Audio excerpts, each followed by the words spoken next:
The story of Rome begins not with certainty, but with myth and legend intertwined with fragments of historical truth. According to Roman tradition, twin brothers Romulus and Remus were born to a Vestal virgin named Rhea Silvia and the god Mars. Fearing these divine children, a jealous king ordered them drowned in the Tiber. The river, perhaps knowing their destiny, carried them gently downstream, where they washed ashore at the future site of Rome. There, a she-wolf discovered the abandoned infants, nurturing them with her milk until a shepherd named Faustulus found and raised them as his own. As they grew into strong young men, they learned of their royal heritage and decided to establish a new settlement on the banks where they had been saved. But the brothers quarreled. In a moment that would echo through Roman history, Romulus killed Remus and became the sole founder of the new city. Standing atop what would later be called the Palatine Hill, Romulus marked the boundaries of Rome with a plough in the year we now call 753 before the Common Era, a date that Romans would later measure their history from. The early settlement was little more than a collection of thatched huts overlooking the Tiber, surrounded by stronger Etruscan cities to the north and Greek colonies to the south. To strengthen his nascent community, Romulus offered asylum to outlaws, exiles, and refugees from surrounding areas. This created a problem, a shortage of women, which Romulus solved through the famous episode known as the Rape of the Sabine Women, inviting the neighboring Sabines to a festival and then abducting their daughters as brides for Roman men. For nearly 2.5 centuries after Romulus, Rome was ruled by kings. 7 monarchs in total guided the early city's development, transforming it from a village into a significant regional power. After Romulus came Numa Pompilius, remembered as a wise and pious ruler who established many of Rome's religious traditions and institutions. He created the position of Pontifex Maximus, the chief priest, and established the Temple of Janus, whose doors would be closed only in times of peace, a rare occurrence in Roman history. The third king, Tullus Hostilius, expanded Roman territory through warfare against neighboring Alba Longa. Under his rule, Rome absorbed the Alban population after their defeat, establishing a pattern of assimilation that would serve Rome well throughout its history. The famous combat between the Heraci and Curiati triplets, representing Rome and Alba Longa respectively, dates from this period, a symbolic battle that decided the fate of both cities without full-scale war. Ancus Marcius, the fourth king, constructed Rome's first bridge across the Tiber and founded the port city of Ostia at the river's mouth, opening trade routes that would eventually connect Rome to the Mediterranean world. He also expanded the city's boundaries to include the Janiculum Hill, providing better defense for the growing settlement. With the fifth king, Tarquinius Priscus, Etruscan influence became prominent in Roman culture. He initiated the construction of the Great Temple of Jupiter on the Capitoline Hill and the Circus Maximus for chariot races. The massive drainage project of the Cloaca Maxima began under his rule, transforming the swampy valley between the hills into what would eventually become the Roman Forum. Servius Tullius, the sixth king, implemented Rome's first constitution, dividing citizens into classes based on wealth and military capability. This organization, known as the Centuriate Assembly, would remain fundamental to Roman military and political life for centuries. Servius also constructed the first defensive wall around the entire city, encompassing the famous 7 hills of Rome: the Palatine, Aventine, Capitoline, Quirinal, Viminal, Esquiline, and Caelian. The final king, Tarquinius Superbus, Tarquin the Proud, ruled as a tyrant. His reign saw impressive building projects, including the completion of the Temple of Jupiter. But his arrogance and cruelty alienated the Roman nobility. The breaking point came when his son Sextus Tarquinius raped Lucretia, a virtuous Roman noblewoman. This outrage provoked a rebellion led by Lucius Junius Brutus and Lucretia's husband Collatinus. In 509, the monarchy was overthrown. Tarquin and his family fled into exile, and the Roman Republic was born. This new system of government, designed to prevent the concentration of power in any single individual, would shape not only Rome's future, but influence political thought for millennia to come. Looking back at this foundational period, we can see how Rome's early experiences shaped its character. From its beginnings, Rome displayed remarkable adaptability, absorbing influences from Etruscans and Greeks while developing its own distinct identity. The early Romans established traditions of military discipline, practical engineering, and legal organization that would serve as foundations for their later empire. The city that began as a small cluster of villages grew to include multiple settlements across the 7 hills, connected by paths that would become the famous streets of Rome. By the end of the monarchy, the population had swelled to perhaps 35,000 people, making it one of the larger cities in central Italy, though still modest compared to what it would become. Roman society in this early period was organized around the family, with the paterfamilias, male head of household, wielding nearly absolute authority over his dependents. Religious observance was meticulous, with Romans believing that proper rituals maintained the Pax Deorum, peace with the gods, essential for the city's prosperity. As you drift deeper towards sleep, envision these early Romans, farmers and warriors, priests and craftsmen, laying the groundwork for what would become the eternal city. From simple beginnings on the Tiber's banks, Rome would eventually stretch its influence across 3 continents and establish an empire unlike any the world had seen before. But that expansion was still to come. For now, as the kings departed from history, Rome stood at the threshold of its Republican era, ready to embark on the path to greatness that would make its name immortal. As the last king of Rome fled into exile, the people stood at the dawn of a new era. The monarchy that had guided the city's early growth was gone, replaced by a bold experiment in governance that would shape the destiny of Rome for the next 5 centuries. The newly established republic was designed to prevent the concentration of power that had led to tyranny under Tarquinius Superbus. 2 annually elected magistrates called consuls replaced the king, each able to veto the other's decisions. This system ensured that no single person could dominate Roman politics. Behind these consuls stood the Senate, a council of elders drawn from noble families, whose advice carried enormous weight, though it lacked formal legislative power. The early republic faced immediate threats to its existence.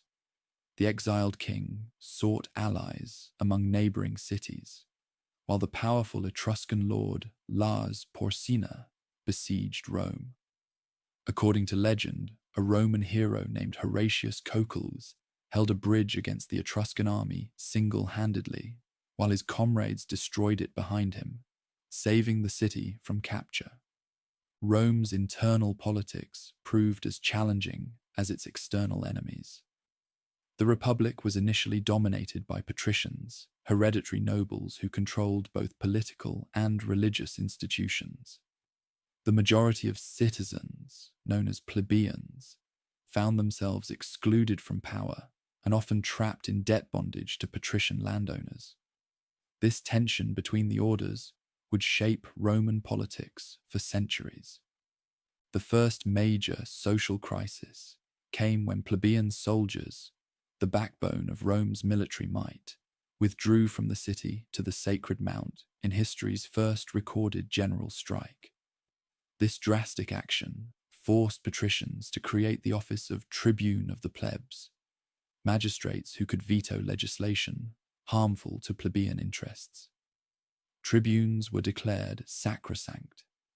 Anyone who harmed them faced religious condemnation and death. The next significant development came with the creation of the 12 Tables, Rome's first written law code. Posted in the Forum for all to see, these laws brought transparency to what had been secretive legal procedures controlled by patricians. Though still favoring the elite in many respects, the 12 Tables represented a crucial step toward greater equality under the law, and established the principle that laws should be public knowledge. As Rome resolved these internal challenges, it gradually expanded its influence throughout central Italy. The city fought numerous wars against neighboring peoples, the Volsci, Aequi, Sabines, and most significantly, the Etruscans. The conquest of the wealthy Etruscan city of Veii, just 12 miles to the north, doubled the territory under Roman control.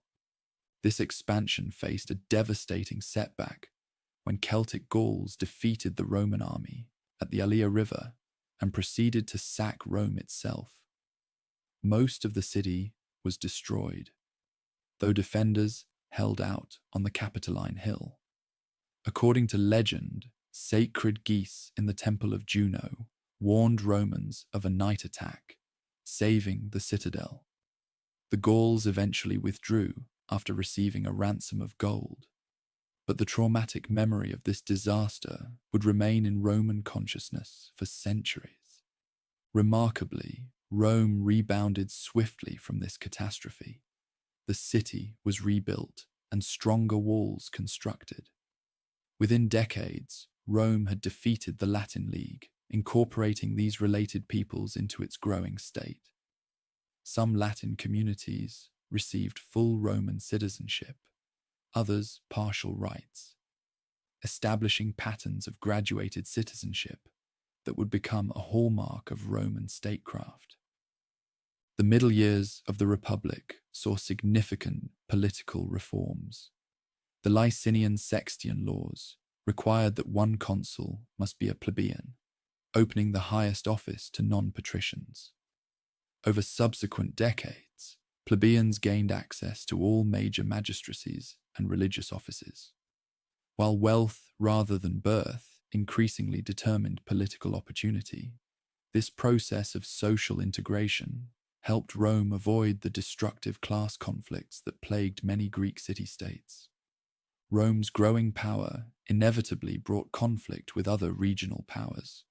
Through 3 grueling wars against the mountain peoples of central Italy, known as Samnites, Rome extended its control from coast to coast across the Italian peninsula. As Rome consolidated its position in central and southern Italy, it encountered the sophisticated Greek cities of Magna Graecia. The most powerful of these, Tarentum, felt threatened by Roman expansion and called for help from Pyrrhus, king of Epirus in Greece. Pyrrhus arrived in Italy with a formidable force, including war elephants previously unknown to Romans. Despite winning several battles against Roman armies, Pyrrhus suffered such heavy casualties that these Pyrrhic victories depleted his forces. After an unsuccessful campaign in Sicily, Pyrrhus returned to Greece, leaving the Greek cities to face Rome alone. Soon after, Tarentum fell, and Rome controlled the entire Italian peninsula south of the Po River. Rome's governance of this new Italian confederacy showed remarkable wisdom.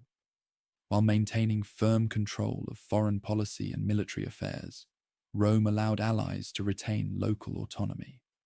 The extension of various grades of citizenship and legal rights created incentives for loyalty. Roman colonies placed throughout the peninsula served dual purposes, rewarding veterans with land while establishing strategic military posts.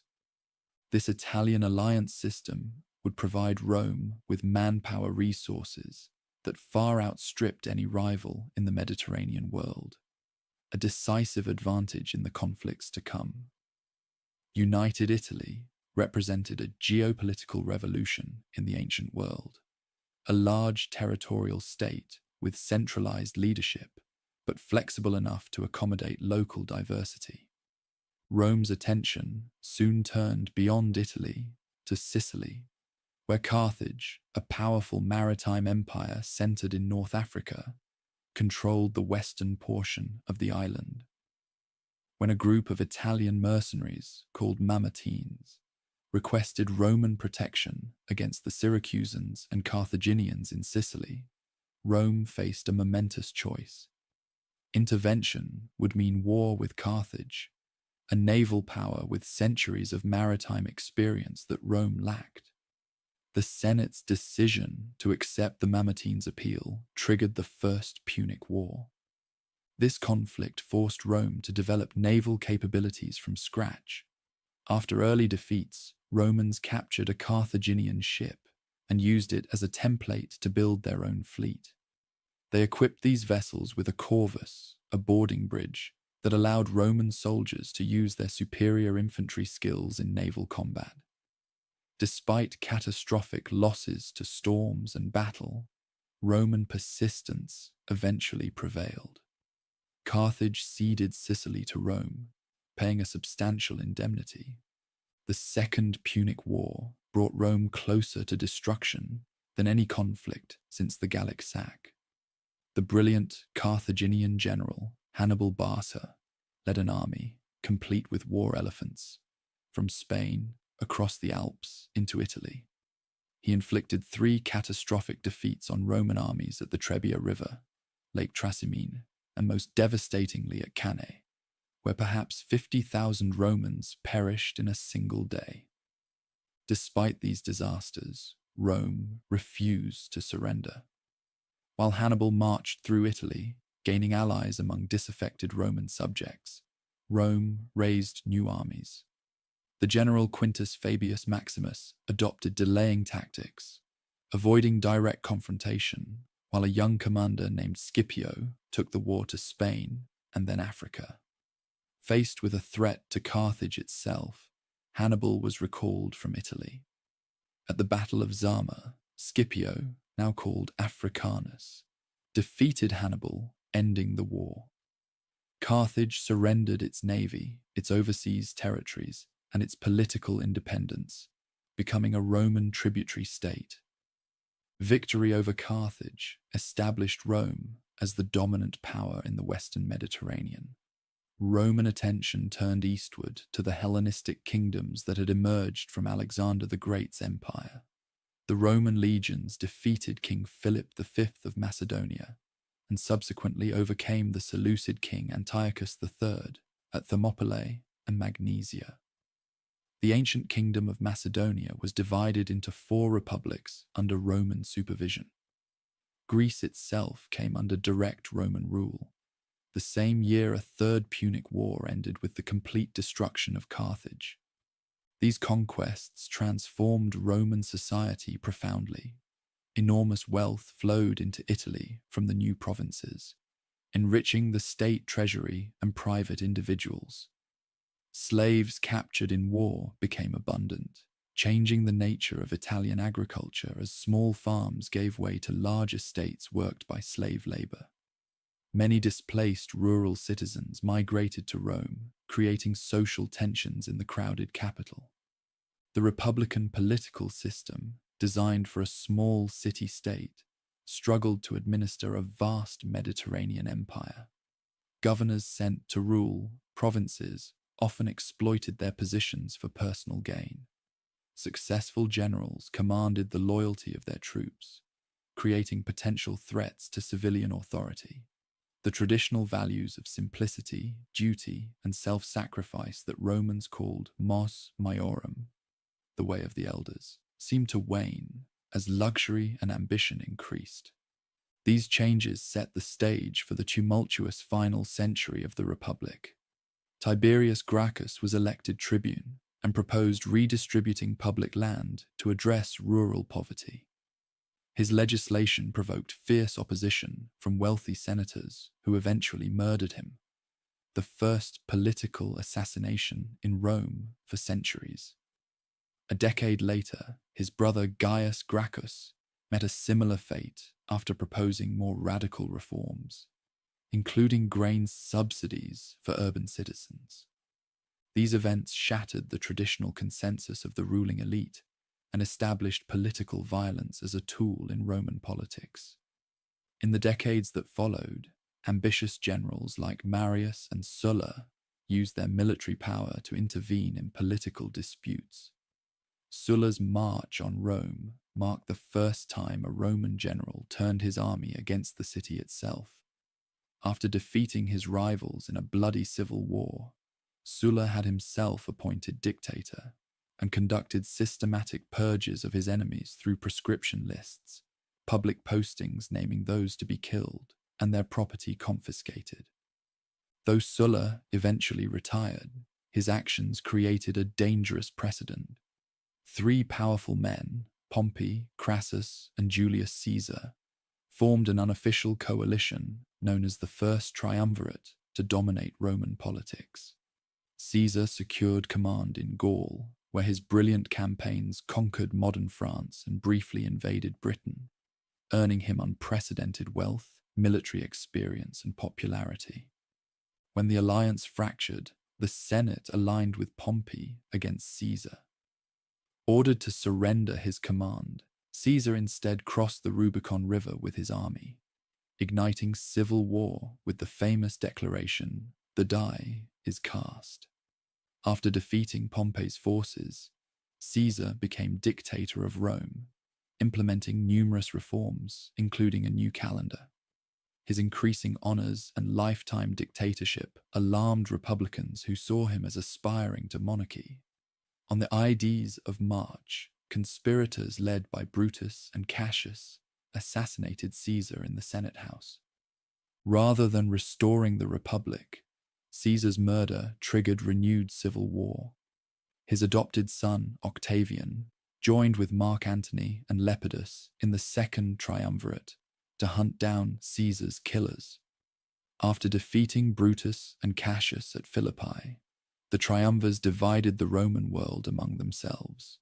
Inevitable tensions emerged, particularly between Octavian in the west and Antony in the east, where he allied himself with Egypt's queen Cleopatra VII. The final showdown came at Actium, where Octavian's forces under Agrippa defeated the combined fleet of Antony and Cleopatra. The lovers fled to Egypt, where they later committed suicide. Octavian, now sole ruler of Rome's vast territories, carefully avoided Caesar's mistakes. While accumulating unprecedented personal power, he maintained republican facades, referring to himself as princeps, first citizen, rather than king or dictator. The Senate awarded him the title Augustus, marking the effective end of the Republic and the beginning of the Roman Empire. The Republic's legacy was complex. Its constitutional balance had ultimately failed to prevent civil war and dictatorship. Yet during its 5 centuries, Rome had evolved from a small Italian city-state to master of the Mediterranean world.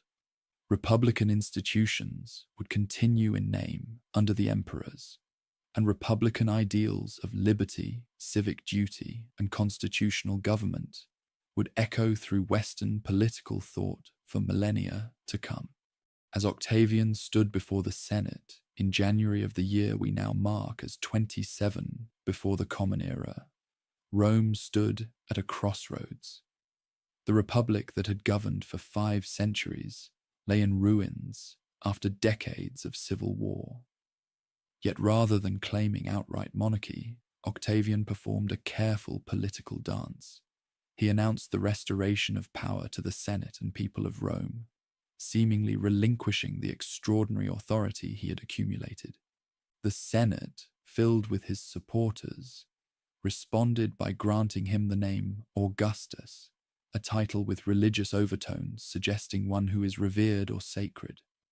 they also awarded him a carefully assembled package of powers: command of key provinces where legions were stationed, tribunician authority, giving him veto power, and numerous other privileges.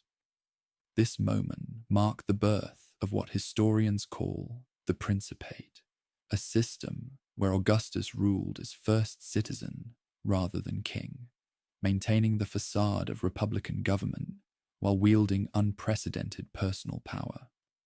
Augustus would rule for 41 years, establishing patterns that would define Roman imperial governance for centuries. He reduced the army from 60 legions to 28, settling veterans in colonies throughout Italy and the provinces. He reformed the tax system, established a postal service, created firefighting cohorts, and organized a permanent police force in Rome. His building projects transformed the capital, so much so that he famously boasted of finding Rome a city of brick and leaving it a city of marble. In foreign affairs, Augustus secured and expanded Roman frontiers. Germanic tribes were pushed back beyond the Rhine, while the empire's boundary in the east was secured through diplomacy with the Parthian Empire. Spain was finally fully conquered after centuries of resistance, and the Danube became Rome's northern frontier in Europe. Perhaps most crucially, Augustus created a stable system of succession, something that had eluded the Republic in its final decades. Having no son, he gradually elevated his stepson Tiberius to prominence, ensuring a smooth transfer of power upon his death. Tiberius, a capable general but reluctant ruler, began a dynasty known as the Julio-Claudians that would govern Rome for more than 50 years. His rule started well, but grew increasingly dark after he withdrew to the island of Capri, leaving affairs of state to the ambitious Praetorian prefect Sejanus. After uncovering Sejanus's plot to seize power, Tiberius launched a wave of treason trials that spread fear through the Roman aristocracy. Tiberius was succeeded by his grandnephew Caligula, whose early promise devolved into apparent madness.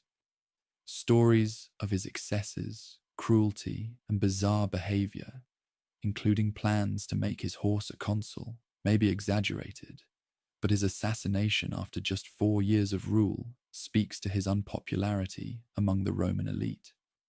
The Praetorian Guard, the emperor's household troops, then elevated Claudius to the throne. Despite physical disabilities that had led his family to sideline him, Claudius proved an able administrator. During his 13-year reign, he expanded the empire, conquering Britain and incorporating new provinces in the east. He also extended citizenship more widely and admitted Gauls to the Senate, recognizing that Rome's future lay in provincial integration rather than Italian domination. The Julio-Claudian dynasty ended with Nero, who began his reign promisingly under the guidance of the philosopher Seneca and the Praetorian prefect Burrus. As he asserted his independence, however, his rule grew tyrannical. He had his mother, Agrippina, murdered, kicked his pregnant wife to death, and persecuted Christians after the Great Fire of Rome. Rising unpopularity led to revolts, and Nero committed suicide, reportedly lamenting, "What an artist dies in me." Nero's death ushered in chaos known as the Year of 4 Emperors. In quick succession, the generals Galba, Otho, and Vitellius claimed the throne, each overthrown by military revolt. Finally, Vespasian, commanding the Eastern legions, emerged victorious, establishing the Flavian dynasty. Vespasian brought stability back to the empire during his 10-year reign.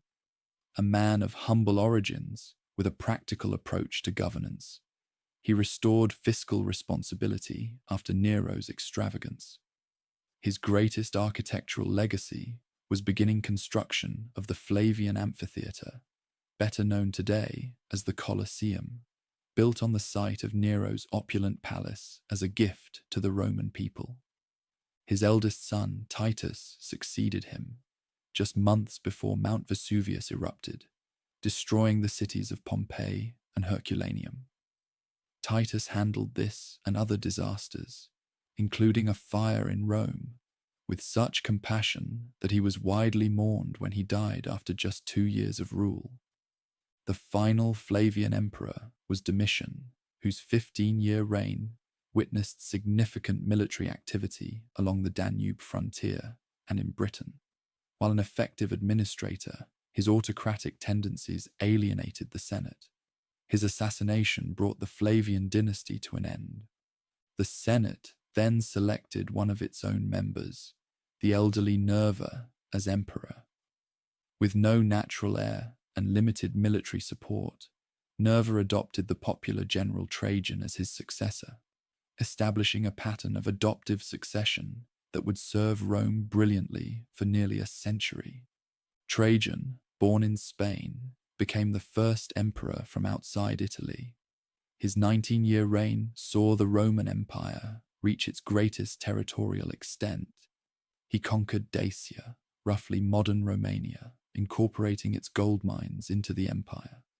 His most ambitious campaign annexed Armenia, Mesopotamia, and parts of Parthia, briefly extending Roman rule to the Persian Gulf. Though some of these eastern conquests would be abandoned by his successor, they represented the high watermark of Roman expansion. Beyond military glory, Trajan was celebrated for his domestic policies. His extensive building programs included a massive forum in Rome and projects throughout the provinces. He established the Alimenta, a welfare program providing support for poor children in Italy, and was generally regarded even by later Romans as the optimal emperor against whom others were measured. On his deathbed, Trajan may have adopted his relative Hadrian, though some suspected the adoption was fabricated by Hadrian's supporters. Regardless, Hadrian became emperor and immediately shifted imperial policy. Recognizing that the empire had reached its practical limits, he withdrew from Trajan's eastern conquests and focused on consolidation rather than expansion. Hadrian spent more than half his 21-year reign traveling throughout the provinces, often walking on foot with his troops while inspecting frontier defenses. In Britain, he ordered the construction of a massive wall spanning the island's narrow northern waist, creating a barrier against tribal incursions that stands partially intact today. Similar frontier works were strengthened throughout the empire, establishing clear boundaries in place of continued expansion. A lover of Greek culture who wore a beard in the Hellenic fashion, unlike his clean-shaven predecessors, Hadrian spent extensive time in Athens, completing the massive temple of Olympian Zeus begun centuries earlier. His architectural legacy in Rome included the Pantheon, with its revolutionary concrete dome, still standing today as testament to Roman engineering brilliance. Hadrian's chosen successor, Antoninus Pius, ruled for 23 remarkably peaceful years. His reign saw no major wars or internal disturbances, allowing the empire to prosper. Continuing the tradition of adoption, Antoninus selected Marcus Aurelius as his heir, with the provision that Marcus in turn adopt Lucius Verus as co-emperor. Marcus Aurelius, a devoted Stoic philosopher whose meditations remain widely read today, found his reign dominated by military challenges despite his philosophical nature. Germanic tribes, possibly pushed westward by population movements deeper in Europe and Asia, began pressing against Roman frontiers on the Danube in greater numbers than before. While Marcus and Lucius initially ruled jointly, Lucius' death left Marcus in sole command during increasingly difficult times. Beyond external threats, the empire faced a devastating pandemic known as the Antonine Plague, possibly smallpox, brought back by troops from campaigns in the east. This disease killed perhaps 5 million people throughout Roman territories, weakening both military and economic strength at a critical juncture. Despite these challenges, Marcus Aurelius maintained the frontiers and even planned to create new provinces beyond the Danube before his death. Unlike his predecessors, who chose the most qualified successor through adoption, Marcus allowed his biological son, Commodus, to succeed him, a decision that would have dire consequences for Rome. Looking back across this 2-century span from Augustus to Marcus Aurelius, this era represents the Roman Empire at its zenith. The population reached perhaps 70 million people living in relative security under the Pax Romana, or Roman peace, a vast network of roads, totaling over 250,000 miles, facilitated trade, communication, and military movement throughout the Mediterranean basin and beyond. Cities flourished with public amenities unknown in earlier ages, aqueducts delivering fresh water, public baths, theatres, and forums. Roman law, increasingly sophisticated and humane, was administered across 3 continents. Literature and art thrived during this period as well. Virgil's epic poem, the Aeneid, Ovid's Metamorphoses, the histories of Tacitus, the biographies of Suetonius, and the letters of Pliny the Younger all date from this era. While innovations in science lagged behind literary achievements, practical knowledge in fields like architecture, engineering, agriculture, and medicine made daily life for Romans more comfortable than for any large population before them.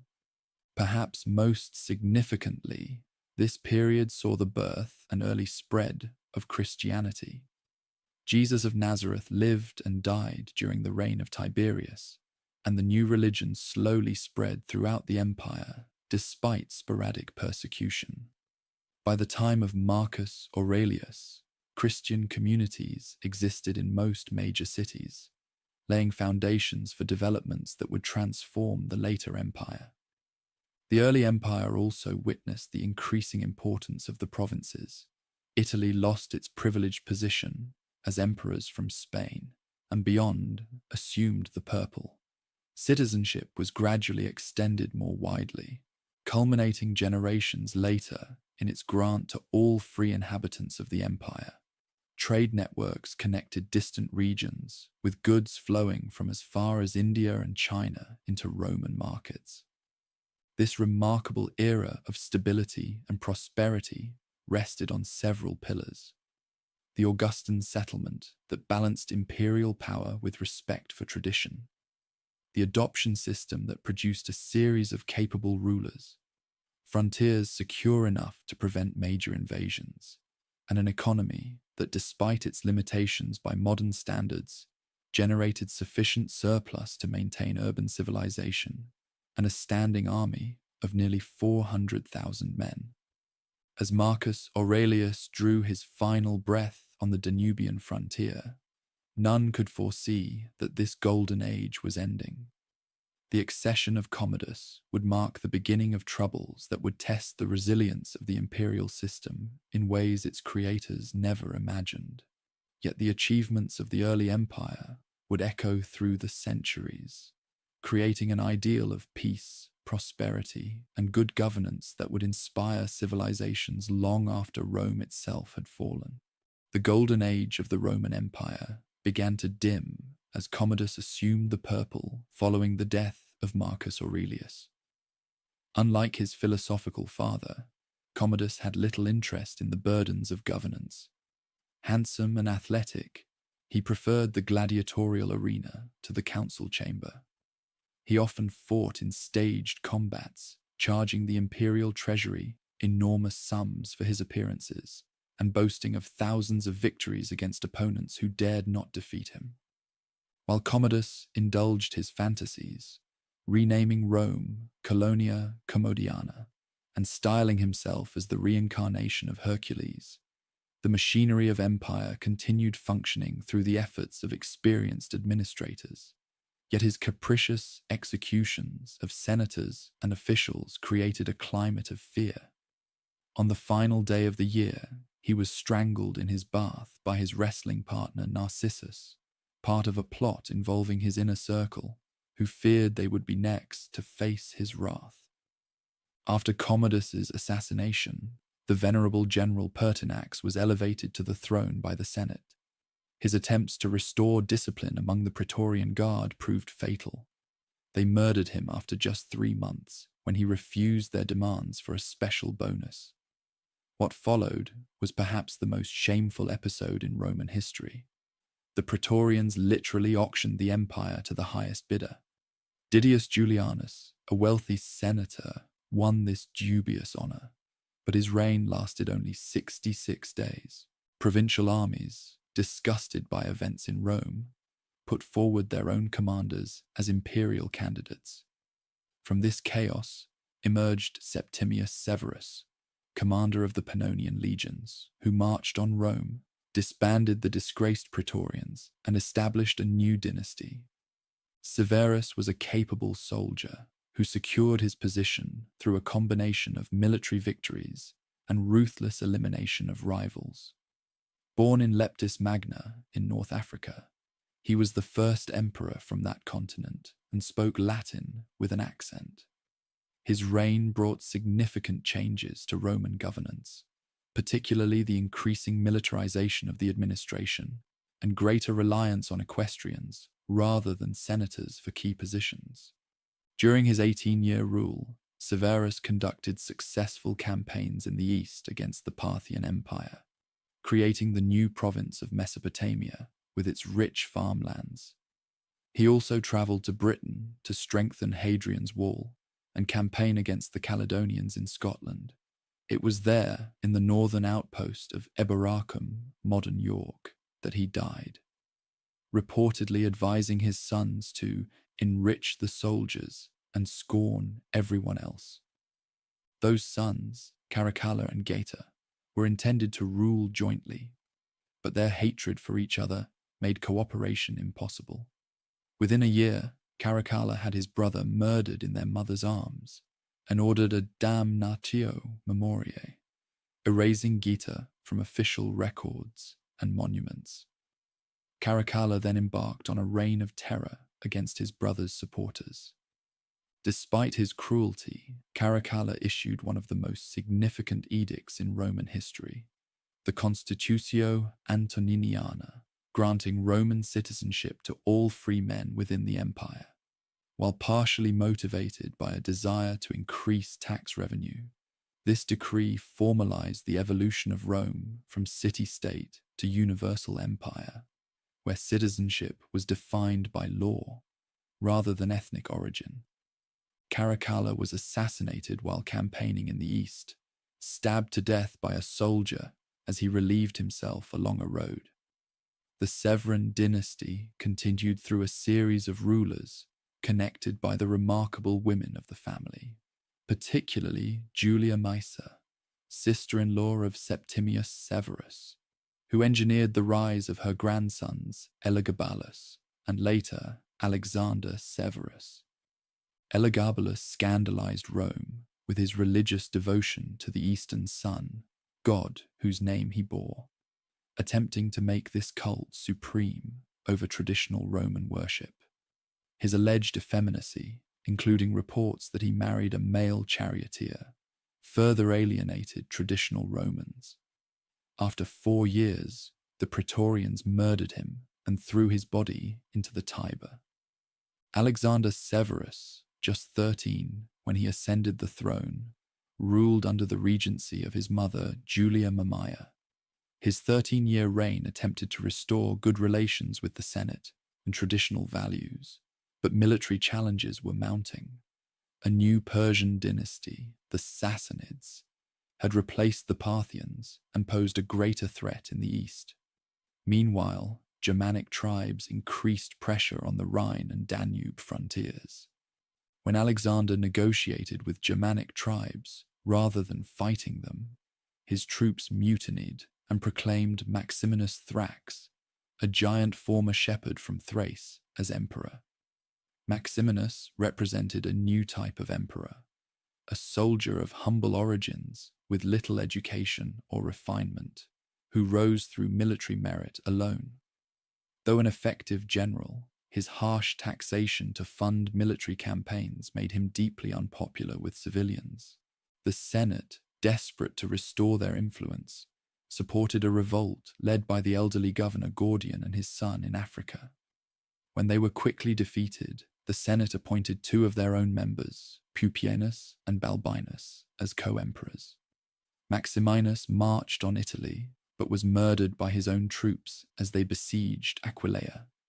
The Senate's appointees were themselves soon killed by the Praetorian Guard, who elevated the 13-year-old Gordian III, grandson of the earlier claimant.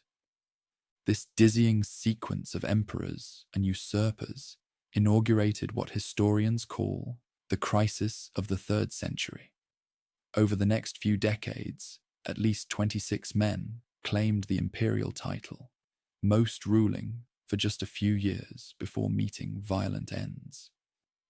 The Roman world seemed to be unraveling as the imperial office became the prize in an endless, destructive military lottery.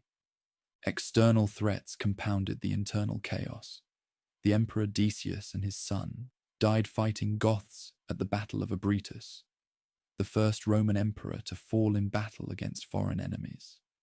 The Emperor Valerian suffered an even worse fate, captured alive by the Sassanid Persian king Shapur I, and allegedly used as a human footstool before being skinned after death and stuffed as a trophy. With central authority collapsing, the empire began to fragment. In the west, a Gallic empire encompassing Gaul, Britain, and parts of Spain broke away under a succession of local rulers. In the east, the desert trading city of Palmyra under Queen Zenobia established control over provinces from Egypt to Asia Minor. Economic crisis accompanied political disintegration as the currency was repeatedly debased to pay the armies, triggering severe inflation. It seemed Rome's 1,000-year story might be approaching its end. Yet even in this darkest hour, resilient structures and capable individuals emerged to pull the empire back from the brink. The turning point came with the accession of Claudius II Gothicus. In his brief 2-year reign, he defeated Gothic invaders in the Balkans so decisively that he earned the title Gothicus. Though he died of plague, his work was continued by Aurelian, acclaimed by his troops following Claudius's death. Aurelian's 5-year reign earned him the title Restorer of the World. He defeated the Palmyrene Empire, bringing Queen Zenobia to Rome in golden chains for his triumph. He then recovered the breakaway Gallic provinces, reunifying the empire.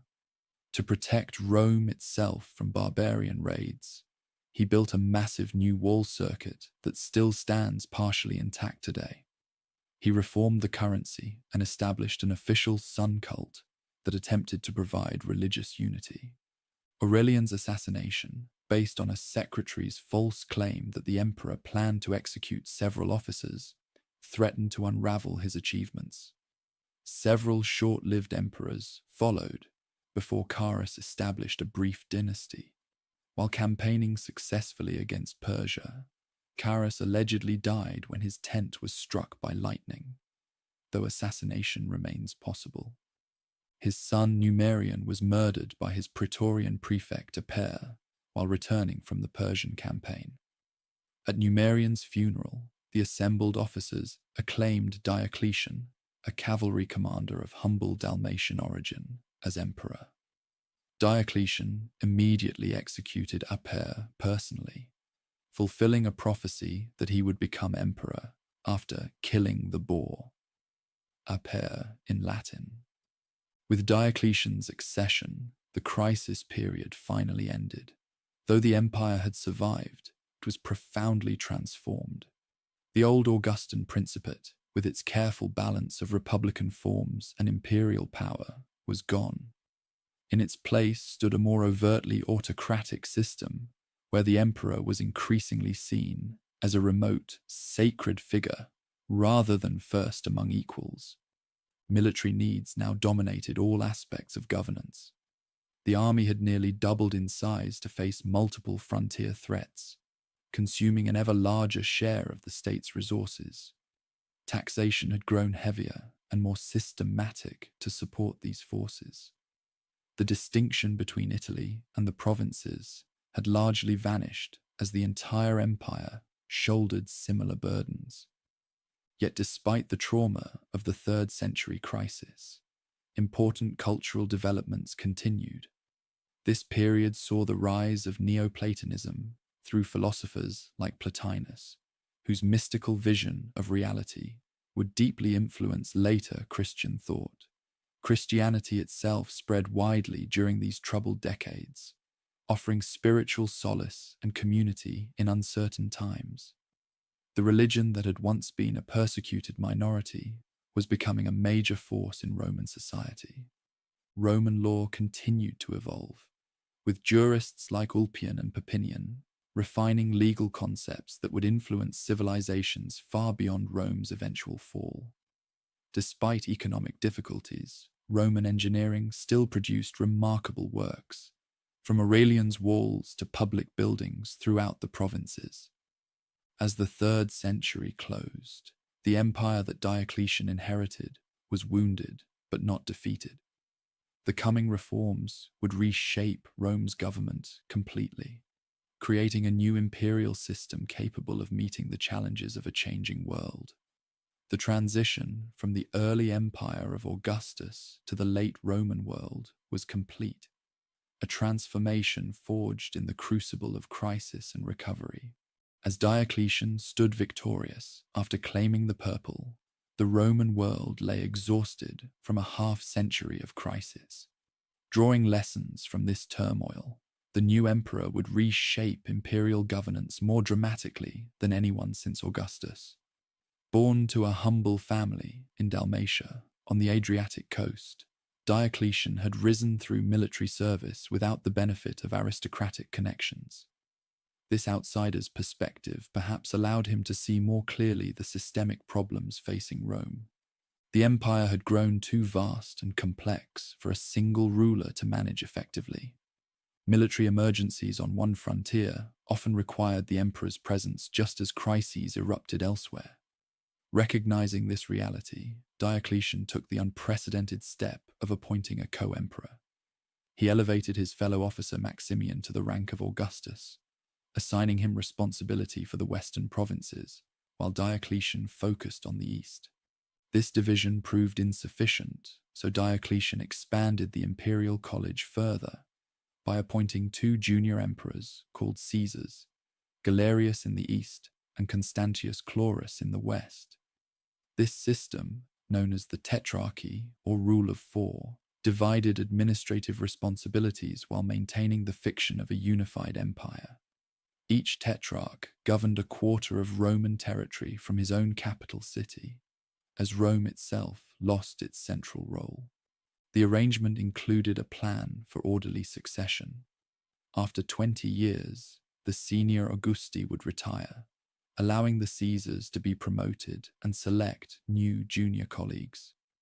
This mechanism aimed to prevent the succession crises that had plagued the 3rd century. Beyond restructuring imperial leadership, Diocletian reorganized the empire's administrative geography. Provinces were subdivided into smaller units, nearly doubling their number, but making them more manageable. These provinces were grouped into 12 dioceses, themselves organized into 4 prefectures, corresponding to each tetrarch's territory. This arrangement created multiple layers of oversight intended to reduce corruption and improve efficiency. The military underwent similar reorganization. Diocletian separated civil and military authority, which had traditionally been combined in provincial governors. He substantially increased the size of the army to address multiple frontier threats simultaneously. To limit the power of potentially rebellious generals, he reduced the size of provincial armies, while creating a central mobile reserve that could respond to crises. These expanded military and administrative structures required greater resources. Diocletian implemented a comprehensive census to identify taxable wealth and individuals. His new tax system required payment in kind, rather than increasingly worthless currency, with set quotas of produce and goods collected from each region. To ensure essential services continued, Diocletian mandated hereditary occupations for certain vital professions, binding sons to follow their fathers' trades. While these reforms stabilized the empire, they came at the cost of significantly increased state control over individual lives. The free market economy of the early empire gave way to a more regulated system where the state's needs took precedence over private initiative. The distinction between honestiores and humiliores, higher and lower classes, became more pronounced, with different legal standards applied to each. Diocletian also attempted to address economic instability through his edict on maximum prices, which set price ceilings for thousands of goods and services throughout the empire. Though well-intentioned, this measure proved impossible to enforce and was ultimately abandoned. In religious matters, Diocletian initially showed tolerance, but later launched what became known as the Great Persecution against Christians. This final and most severe attempt to suppress Christianity included the destruction of churches, confiscation of scripture, and execution of clergy. Despite its intensity, the persecution varied by region and failed to halt Christianity's spread. True to his succession plan, Diocletian took the unprecedented step of voluntarily retiring, compelling his co-Augustus Maximian to do the same. He spent his remaining years cultivating cabbages at his palace in Split on the Dalmatian coast, reportedly telling visitors that only someone who had been emperor could understand the pleasures of retirement. The carefully designed tetrarchic system collapsed almost immediately after its creator's retirement. The succession plans were undermined by dynastic sentiment, as troops proclaimed Constantine, son of Constantius Chlorus, and Maxentius, son of Maximian, as emperors. The following years saw complex power struggles as various claimants fought for supremacy. Constantine emerged victorious from these conflicts. According to Christian tradition, before the crucial battle of the Milvian Bridge against Maxentius, Constantine saw a vision of a cross in the sky with the words, "In this sign, conquer." Whether motivated by genuine conversion or political calculation, Constantine's embrace of Christianity would transform the Roman world. The Edict of Milan, issued jointly with his eastern colleague Licinius, formally ended the persecution of Christians and restored their confiscated property. Though not making Christianity the official state religion, the edict granted it legal status and imperial favor. Constantine later defeated Licinius to become sole ruler of a reunited empire. Perhaps Constantine's most consequential decision was founding a new capital on the site of the Greek city Byzantium. Dedicated as Constantinople, it occupied an unparalleled strategic position, controlling the strait between Europe and Asia. This new Christian city, free from Rome's pagan associations, would serve as the imperial capital for over 1,000 years. Constantine maintained many of Diocletian's administrative reforms while softening their harsher aspects. He created a new gold currency, the solidus, which maintained its value for centuries, bringing monetary stability after decades of inflation. His religious policies favored Christians without directly suppressing traditional worship, beginning a gradual transition that would accelerate under his successors. After Constantine's death, the empire passed to his 3 surviving sons, Constantine II, Constantius II, and Constans. Their reigns were marked by fratricidal conflict and continuing religious tensions, particularly surrounding the Arian controversy about Christ's divine nature. Constantius II emerged as sole emperor, ruling until his death. The brief reign of Julian the Apostate, Constantine's nephew, marked the last serious attempt to restore traditional Roman religion. Raised as a Christian, but secretly converting to paganism, Julian sought to revitalize classical culture and reduce Christian privileges during his 18-month rule. His death fighting the Persians ended this religious counter-revolution. The emperors who followed Julian maintained Christianity's favored position. Under Theodosius I, Christianity became the official state religion. The Edict of Thessalonica established Nicene Christianity as the empire's sole legitimate faith, while subsequent edicts closed pagan temples and prohibited traditional sacrifices. The millennium-old religious traditions that had sustained Rome since its founding were now officially abandoned. Theodosius faced significant external challenges beyond religious matters. His predecessor Valens had suffered a catastrophic defeat at Adrianople against Gothic forces, with perhaps 2/3 of the eastern field, army destroyed, and Valens himself killed. This battle demonstrated the growing military threat posed by Germanic peoples seeking land within the empire.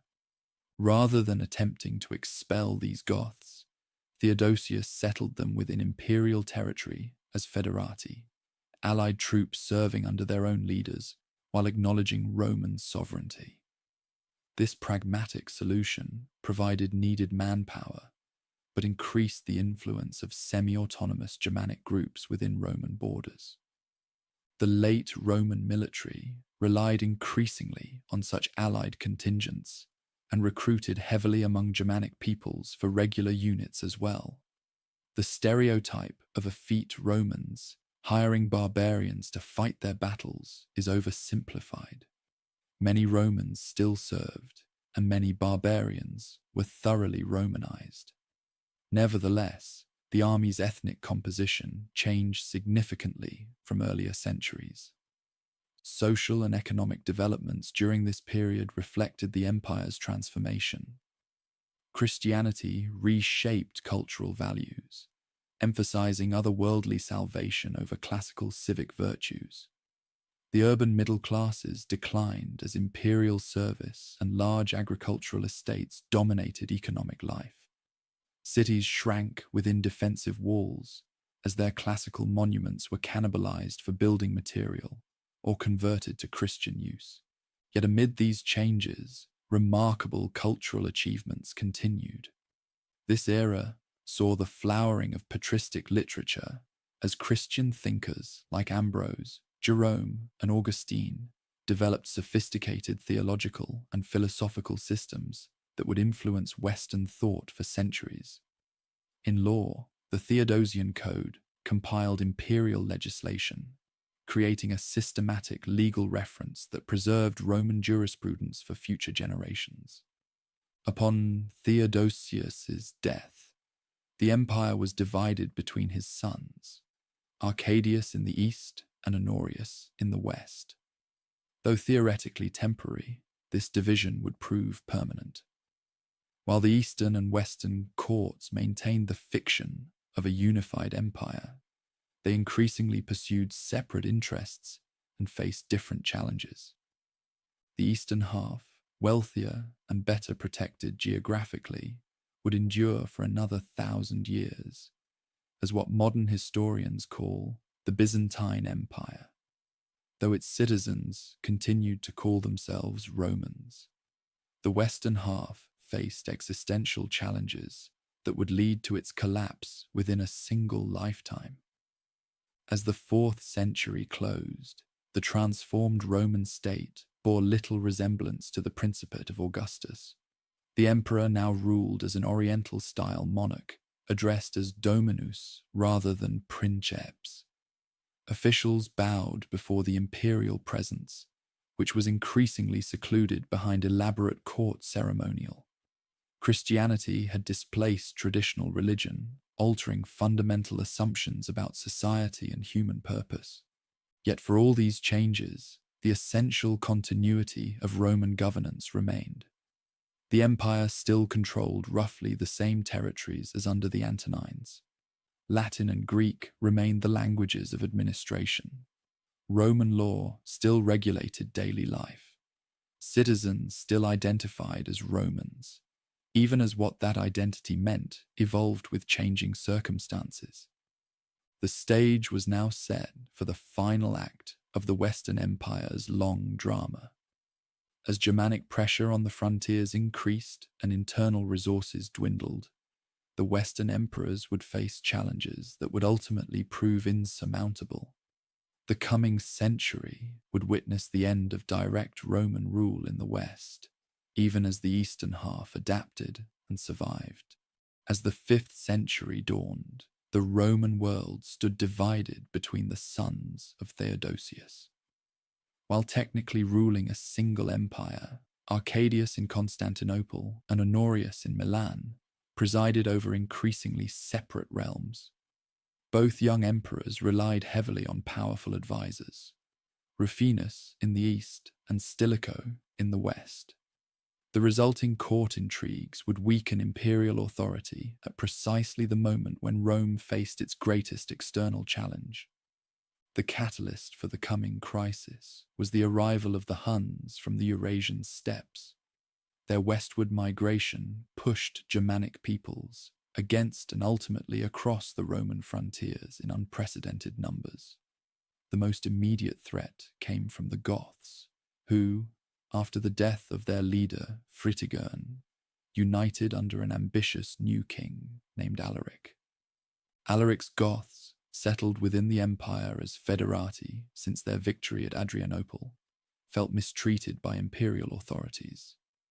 When their demands for better terms were rebuffed, they revolted and began moving through the Balkans, alternately negotiating with and threatening both Eastern and Western imperial courts. Stilicho, himself of partial Vandal ancestry, but thoroughly Roman in culture and loyalty, handled the Gothic threat with a combination of military action and diplomacy. However, his efforts were undermined by suspicion from both imperial courts, each fearing he sought to control the entire empire. After Stilicho's execution on charges of treason, the Western Empire lost its most capable defender. With Stilicho gone, Alaric saw opportunity. He invaded Italy and accomplished what had not happened in 8 centuries, the sack of Rome itself. Though the Goths remained in the city only 3 days and the damage was relatively contained, the psychological impact on the Roman world was immense. Jerome, writing in Bethlehem, lamented that the bright light of all the world was put out, and the whole world perished in one city. After Alaric's death, shortly after the sack, the Goths moved into Gaul and eventually settled in Aquitaine as Roman federates. Meanwhile, other Germanic peoples had crossed the frozen Rhine during a particularly harsh winter, pouring into Gaul and eventually Spain. These included Vandals, Sueves, and Alans, who established their own territories within nominally Roman provinces. The Western imperial government, now based in Ravenna, for better security than Rome, struggled to respond to these multiple incursions. Increasingly, real power rested with the master of soldiers, the supreme military commander, rather than the emperor himself. For nearly 2 decades, that position was held by Flavius Aetius, sometimes called the last of the Romans. While Aetius worked to maintain what remained of Roman authority in Gaul, a new threat emerged in North Africa. The Vandals under their king, Gaiseric, crossed from Spain to Africa, conquering the wealthy provinces that had long supplied Rome with grain. By seizing Carthage, they established a powerful kingdom and built a fleet that would dominate the Western Mediterranean. As these settlements of Germanic peoples within the empire were unfolding, the Western Empire faced its most fearsome opponent, Attila the Hun. Having already ravaged the eastern provinces and defeated imperial armies, Attila turned westward, invading Gaul. Aetius cobbled together a coalition of Roman forces and Germanic federates, including Visigoths, that confronted the Hunnic army at the Battle of the Catalonian Plains. This desperate defense halted Attila's advance in Gaul. The following year, Attila invaded Italy. Rome seemed doomed until an embassy led by Pope Leo I somehow persuaded the Hun to withdraw. While later accounts would attribute this to divine intervention, practical factors likely included disease in Attila's army, food shortages in ravaged Italy, and possibly bribes from Constantinople. Attila's death shortly after this campaign and the subsequent collapse of Hunnic power gave Rome a brief respite. That same year, however, court intrigue led to the murder of Aetius on the orders of Emperor Valentinian III. The emperor himself was assassinated by Aetius's supporters months later, ending the Theodosian dynasty in the West. What followed was a rapid succession of short-lived emperors, many mere puppets of powerful military commanders. Majorian, who ruled for just a few years, represented the last serious attempt to restore Roman power in the West. His efforts to rebuild the military and recover North Africa from the Vandals ended with his defeat and execution. After Majorian, Western emperors controlled little beyond Italy itself, with various Germanic kingdoms establishing effective independence in former provinces. In Spain, the Sueves controlled the northwest, while Visigoths expanded their territory from Aquitaine. In Gaul, Burgundians ruled the southeast, while Franks gradually increased their power in the north. Britain, abandoned by imperial forces decades earlier, had developed its own post-Roman society increasingly influenced by Saxon settlers. By the later decades of the 5th century, the Western emperors had become irrelevant to most of the former provinces. Real power in Italy rested with the military commander Ricimer and, after his death, with his successors Gundobad and finally Orestes. Orestes installed his young son Romulus as emperor, though the boy exercised no actual authority. Germanic troops in Italy, mainly from the Scyrian and Herulian tribes, demanded permanent land grants similar to those given to federates in other provinces. When Orestes refused, they rallied behind Odoacer, a German officer in Roman service. Odoacer overthrew Orestes and deposed Romulus, ending the charade of imperial rule in the West. In a pragmatic solution, Odoacer sent the imperial regalia to Emperor Zeno in Constantinople, signaling that a separate Western emperor was unnecessary. He requested and received the title of patrician, governing Italy nominally as Zeno's viceroy, but effectively as an independent king. Romulus, still a teenager, was permitted to retire to a country estate with a generous pension, an unexpectedly merciful end for a deposed ruler.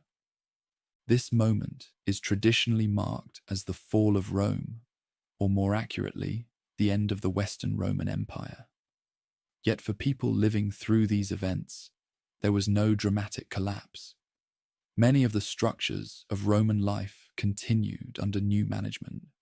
Germanic kings issued laws based on Roman models, maintained some form of tax system, and often employed Roman administrators. Several factors contributed to the Western Empire's failure to withstand the pressures that its Eastern counterparts successfully navigated. The West faced more exposed land frontiers and more frequent invasions. Its economy had been less urbanized and more agrarian than the East's, even in better times. The wealthy provinces of North Africa and parts of Gaul that had sustained Western finances were lost to Vandals and Visigoths, creating a spiral of declining resources. Western emperors also suffered from a deficit of legitimacy compared to their Eastern colleagues. The constant civil wars and rapid turnover of rulers undermined confidence in imperial authority. After the sack of Rome, the psychological foundation of empire, the belief in Rome's eternal destiny, was severely damaged in the West. Yet even as direct imperial rule faded, Romanitas, Roman culture and identity, endured. Latin remained the language of administration and literacy. The Catholic Church preserved Roman organizational structures and legal concepts. Aqueducts still carried water, and people still gathered in forums, even as new Germanic lords ruled from former imperial palaces. The end of the Western Empire did not mean the end of the Roman world. In the East, the empire continued to flourish from its magnificent capital at Constantinople. The Emperor Zeno and his successors considered themselves the legitimate rulers of the entire Roman world, including the lost western provinces that they hoped to someday recover. In Italy itself, Odoacer's rule would prove brief. Emperor Zeno authorized Theodoric, king of the Ostrogoths, to invade Italy and depose Odoacer. After defeating and eventually murdering his rival, Theodoric established a kingdom that represented one of the most successful syntheses of Roman and Germanic elements in the post-imperial West.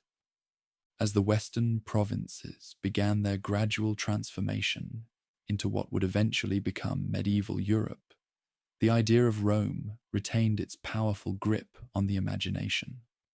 Germanic kings sought recognition from Constantinople and coveted Roman titles. The church increasingly filled the administrative vacancy left by imperial retreat. And far to the east, the Roman Empire, now Greek-speaking and Christian, but still calling itself Roman, continued to uphold the legacy of Augustus and Constantine. The end of the Western Roman Empire thus marks not a cataclysmic collapse, but a significant transition point in a much longer process of transformation. The political structure created by Augustus 5 centuries earlier had finally failed in the West, but Roman civilization, like a great river dividing around an obstacle, would continue flowing through new channels in the medieval world to come. While the Western Roman Empire faded into history, its Eastern counterpart continued to thrive. The citizens of this surviving realm never called themselves Byzantines, a term invented by modern historians. They proudly identified as Romans, Romaioi, in their increasingly Greek speech, the rightful inheritors of Caesar and Constantine. For nearly a millennium after the deposition of Romulus Augustulus, this Eastern Roman Empire would preserve and transform the legacy of Rome. As the 5th century closed, Emperor Zeno faced significant challenges. Religious controversies over the nature of Christ divided Eastern Christians, while Isaurian countrymen from Zeno's mountainous homeland dominated the court, breeding resentment among Constantinople's population. Yet the empire remained intact, with efficient tax collection, professional administration, and military security that the fragmented West could only envy. Zeno's successor, Anastasius, provided 27 years of capable governance. His careful financial stewardship replenished the treasury, while his construction of the long walls protected Constantinople's landward approaches. Though religious tensions continued during his reign, Anastasius maintained the empire's position against Sassanid Persia, its traditional rival in the east. The golden age of the Eastern Roman Empire arrived with the accession of Justinian I. Born to Latin-speaking peasants in the Balkan provinces, Justinian married the remarkable Theodora, whose journey from actress of questionable reputation to imperial consort scandalized conservative circles, but brought a shrewd and determined partner to the throne. Justinian's ambition was nothing less than the restoration of imperial unity. he dispatched his brilliant general Belisarius to recover North Africa from the Vandals. Belisarius accomplished this mission with remarkable speed and efficiency, returning the wealthy grain-producing region to imperial control. Emboldened by this success, Justinian authorized the invasion of Ostrogothic Italy. The Italian campaign proved far more difficult. What was planned as a swift reconquest became a 20-year struggle that devastated the peninsula. Though imperial forces eventually prevailed, capturing Ravenna and defeating the last Gothic resistance, the cost was enormous. Italy, once the heart of Roman power, lay economically ruined. Parts of Spain were also recovered, but Justinian's dream of full Western restoration remained elusive. These military campaigns stretched imperial resources already strained by war with Persia. The situation worsened when bubonic plague reached Constantinople, killing perhaps 40% of the city's inhabitants and spreading throughout the Mediterranean basin. This demographic catastrophe reduced tax revenues and military recruitment, creating fiscal problems that would plague Justinian's successors. Despite these challenges, Justinian's reign witnessed remarkable achievements. The magnificent church of Hagia Sophia, with its revolutionary dome spanning 108 feet, remains one of the world's architectural marvels. Even more enduring was the Corpus Juris Civilis, a comprehensive compilation and reform of Roman law that preserved classical legal principles for future generations. This legal code would eventually form the basis of many European legal systems and represents one of Rome's most significant legacies to the modern world. After Justinian's death, the empire entered a difficult period. His successor, Justin II, lost much of Italy to the Lombards, while warfare with Persia drained resources. Subsequent emperors, Tiberius II and Maurice, maintained imperial defenses, but struggled with diminishing resources. Maurice's attempts to reform the military led to his overthrow and execution by the usurper Phocas. The 7th century brought unprecedented challenges to the empire. Under Shah Khosrow II, Persia launched massive invasions, capturing Syria, Palestine, Egypt, and much of Anatolia. Jerusalem fell, and the true cross, most sacred of Christian relics, was carried to the Persian capital as a trophy. Persian forces reached the Bosporus opposite Constantinople itself. In this moment of supreme crisis emerged one of Rome's greatest emperors. Heraclius, who had overthrown the tyrant Phocas, personally led the imperial counterattack. In a series of brilliant campaigns, he drove deep into Persian territory, forcing a peace that restored all lost provinces and the true cross. This stunning reversal appeared to secure Rome's eastern frontier permanently. Yet even as Heraclius celebrated his triumph, a new power was emerging in the Arabian desert. United by the prophet Muhammad and inspired by the new faith of Islam, Arab armies erupted into Roman and Persian territories with astonishing speed. The exhausted Persian Empire collapsed entirely, while Roman forces suffered a crushing defeat at the Battle of Yarmouk. Within a decade, Syria, Palestine, and Egypt, provinces that had been Roman for over 6 centuries, fell under Islamic rule. This catastrophic loss of territory transformed the empire. The remaining realm became more compact, centered on Constantinople, Western Asia Minor, and the southern Balkans.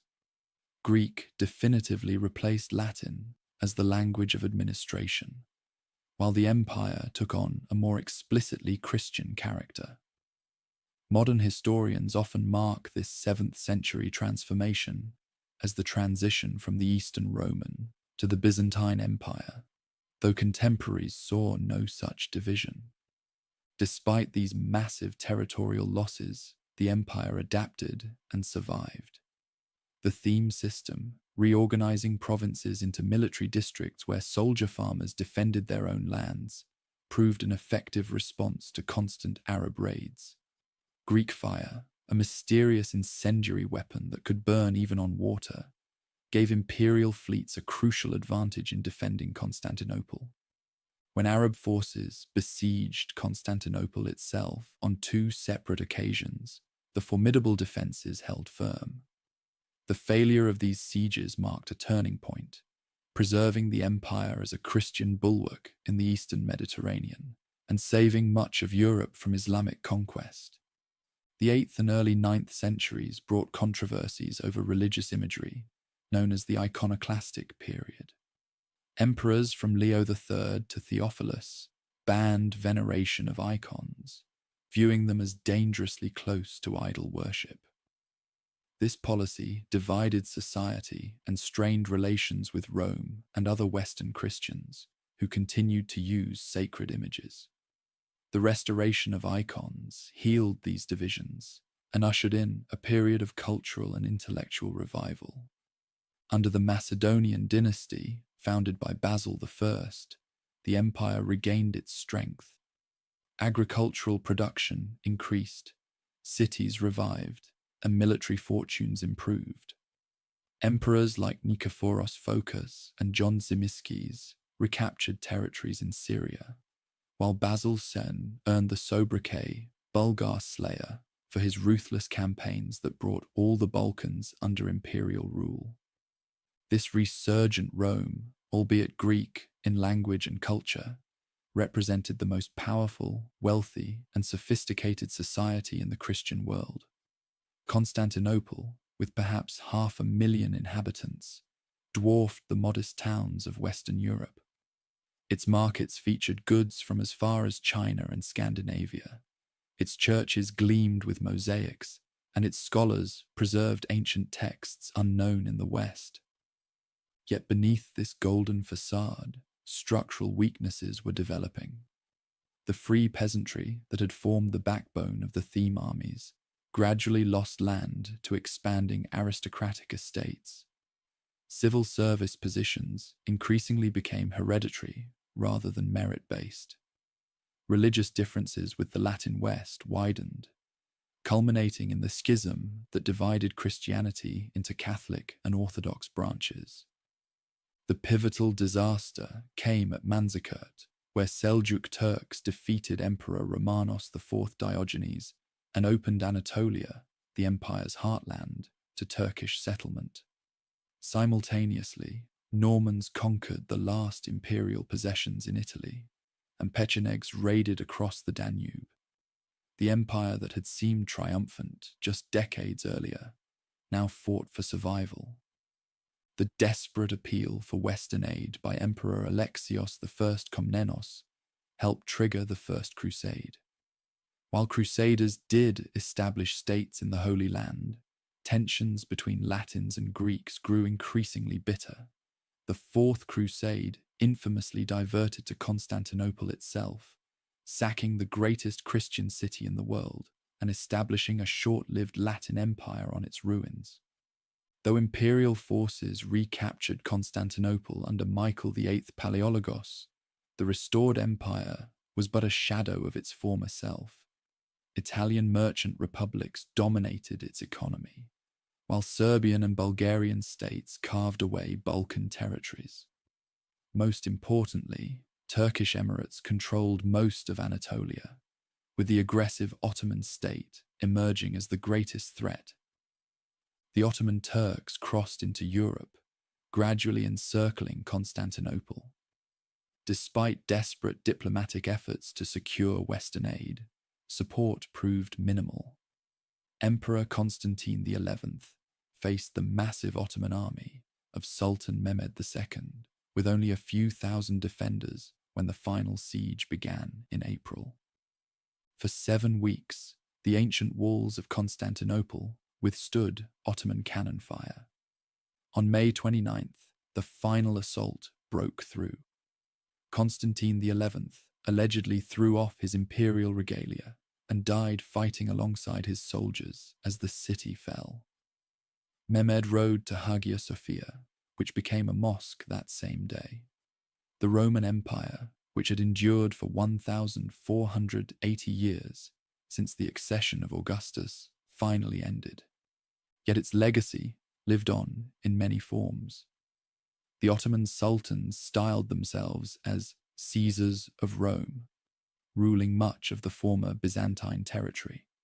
Moscow claimed the mantle of the Third Rome, preserving Orthodox Christianity and imperial traditions.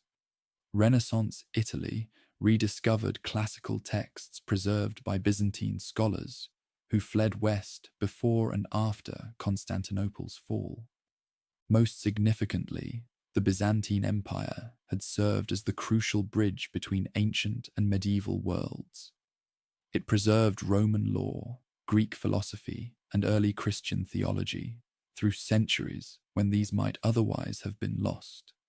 Its elaborate diplomacy, sophisticated bureaucracy, and complex economy provided models far beyond its borders. The epic story that began with Romulus on the Palatine Hill had finally concluded. But Rome never truly fell. It transformed.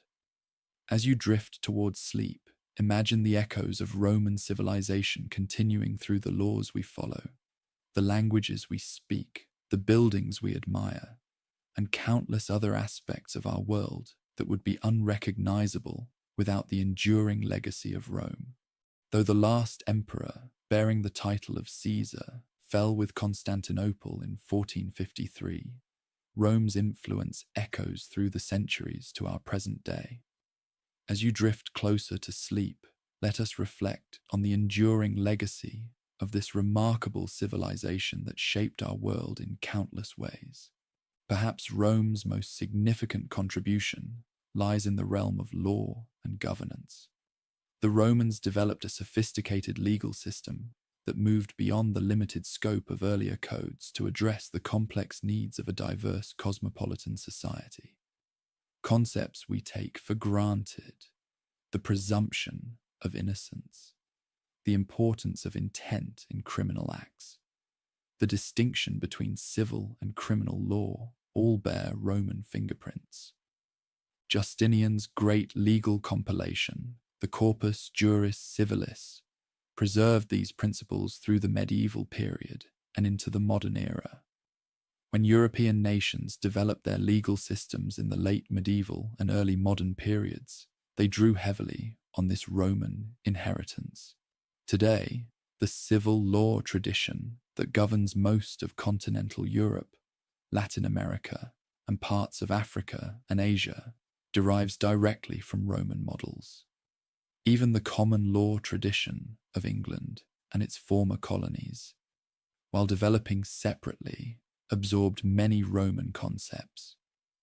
Beyond specific legal provisions, Rome pioneered practices of public administration that would influence later states. The Romans created a professional civil service, systematic record-keeping, standardized weights and measures, regular censuses, and sophisticated tax systems. While these innovations might seem mundane, they formed the essential infrastructure that allowed complex societies to function. The very idea of citizenship, a formal legal status conferring rights and responsibilities, owes much to Roman practice. Rome's gradual extension of citizenship to conquered peoples offered a path to integration that helped sustain the empire for centuries. This model of earned inclusion, though imperfectly implemented, provided an alternative to the strict ethnic exclusivity that characterized many ancient states. In the realm of language and literature, Rome's impact remains inescapable. Latin, the speech of rustic farmers on the Tiber's banks, became the lingua franca of Western civilization for over a millennium. Though no longer spoken as a first language, Latin's descendants, the Romance languages, including Spanish, Portuguese, French, Italian, and Romanian, are native tongues for nearly 1 billion people today. Even languages not directly descended from Latin bear its influence through centuries of borrowing. English, though Germanic in its basic structure, derives roughly 60% of its vocabulary from Latin, either directly or through French. Scientific, legal, and technical terminology throughout the world remains predominantly Latin-based, providing a common vocabulary across linguistic boundaries.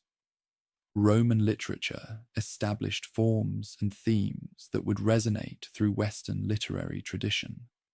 Virgil's epic Aeneid became a touchstone for later poets from Dante to Milton. Ovid's inventive mythological narratives in the Metamorphoses influenced Shakespeare and countless other writers. Cicero's rhetoric provided models for political oratory, while Seneca's philosophical works and tragedies shaped Renaissance drama.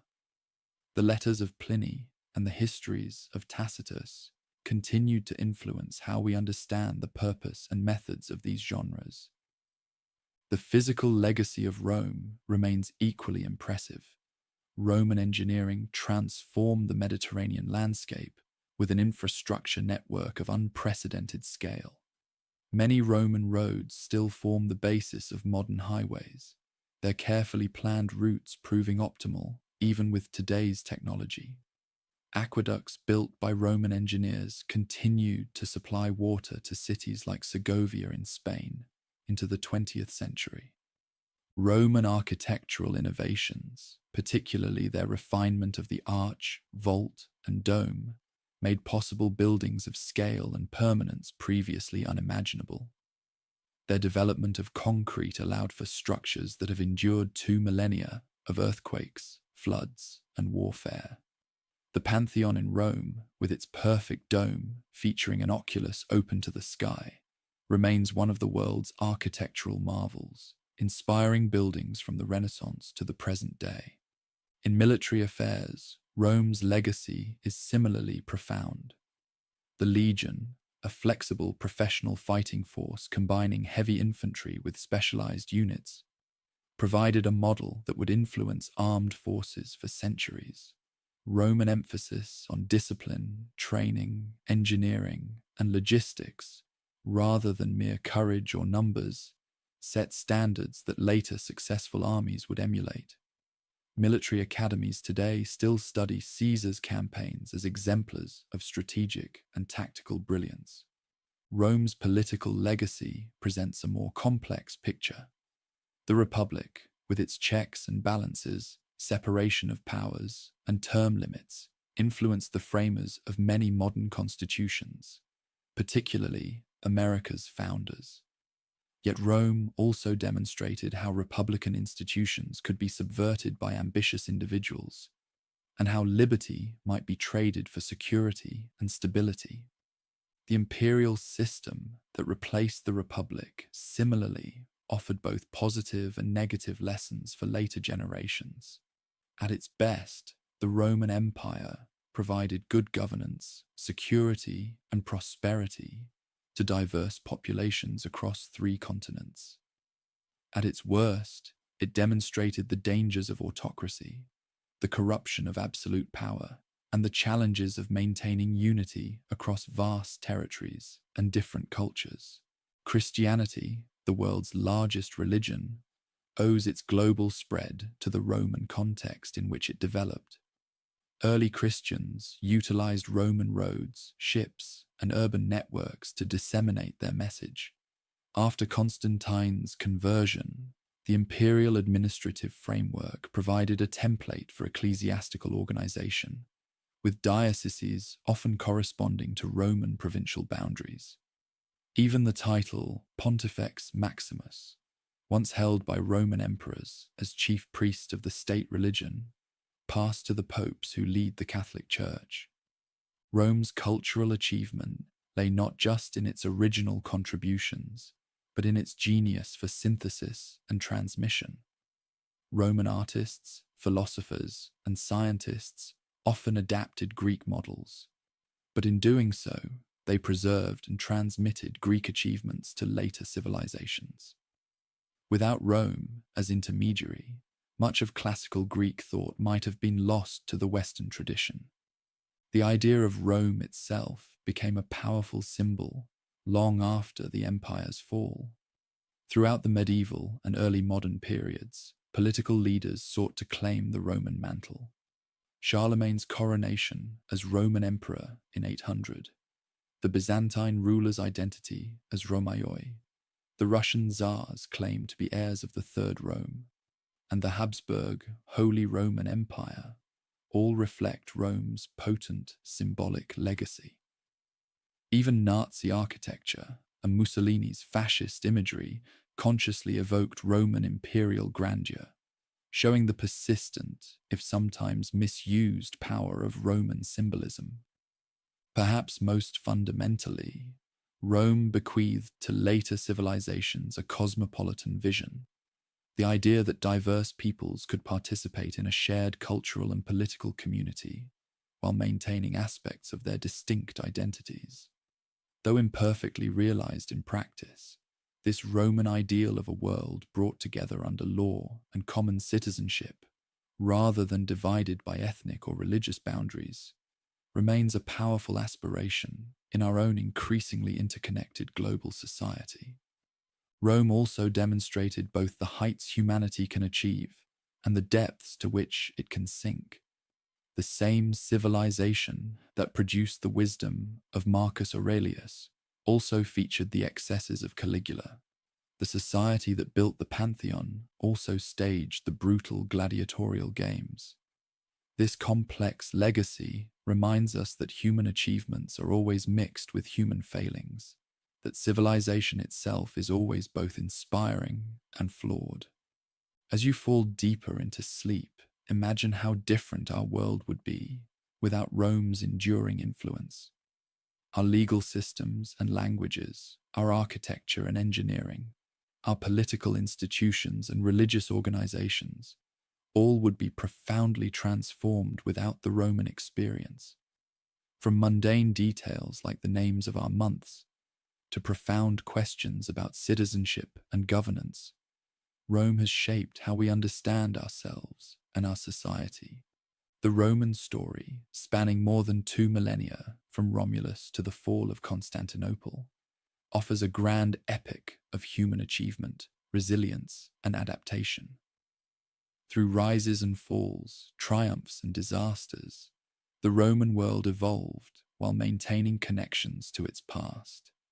Even after the empire ceased to exist as a political entity, its shadow continued to influence everything that followed.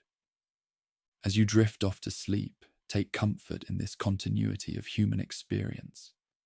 The same stars that shone over Augustus as he transformed Rome from brick to marble now shine on us.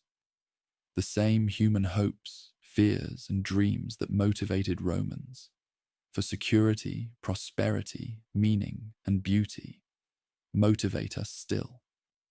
In that shared humanity lies perhaps Rome's most profound legacy of all,